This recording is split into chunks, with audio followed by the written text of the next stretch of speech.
or are you able to enforce the behaviors and the expectations and the standards in a way that brings up people?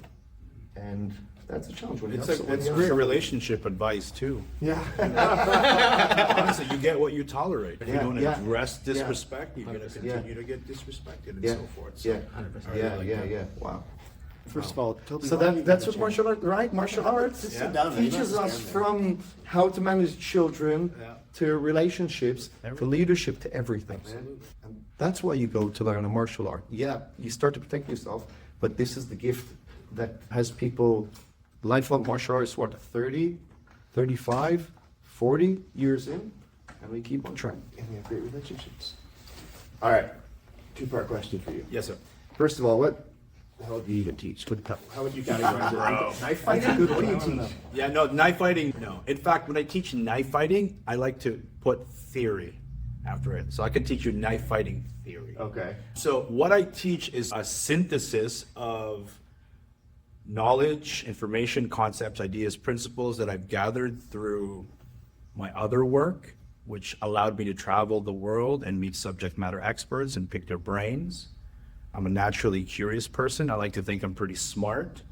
So it's a synthesis of this mound of knowledge that I've been able to accumulate.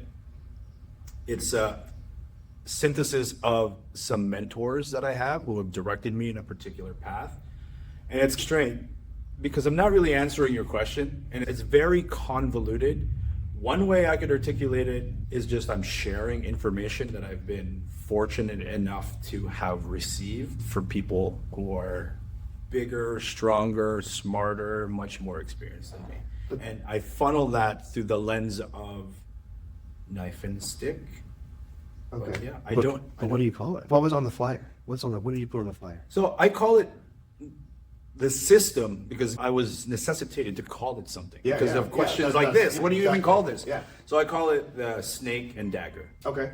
And the snake is representative of constant adaptation, of fluidity, and renewal. And the dagger is representative of strength, resilience, culture, history, all of those things. Okay. It's really a bridge. The snake and dagger is representative of things that are set in stone, that are strong and are meant to be that way.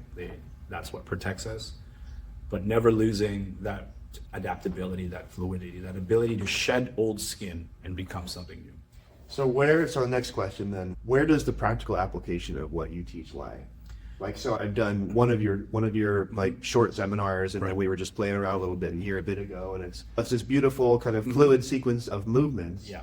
How does that build into, or I guess over in your in system as a whole, where does that become practical application? It's twofold. One, I do a lot of seminars. So in a seminar platform, I have a limited amount of time with people. As a boxer, what's the first punch you learn?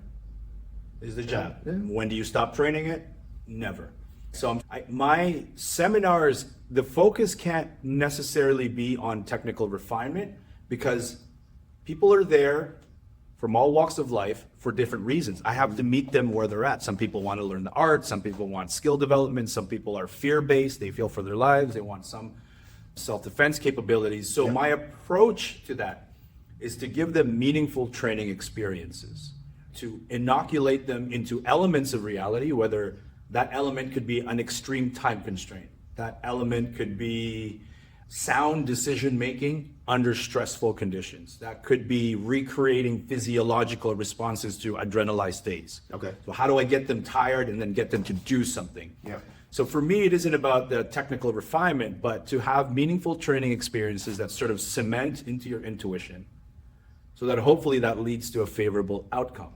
But the overarching thing is, at the end of the day, I have to improve to some degree capabilities and skill development.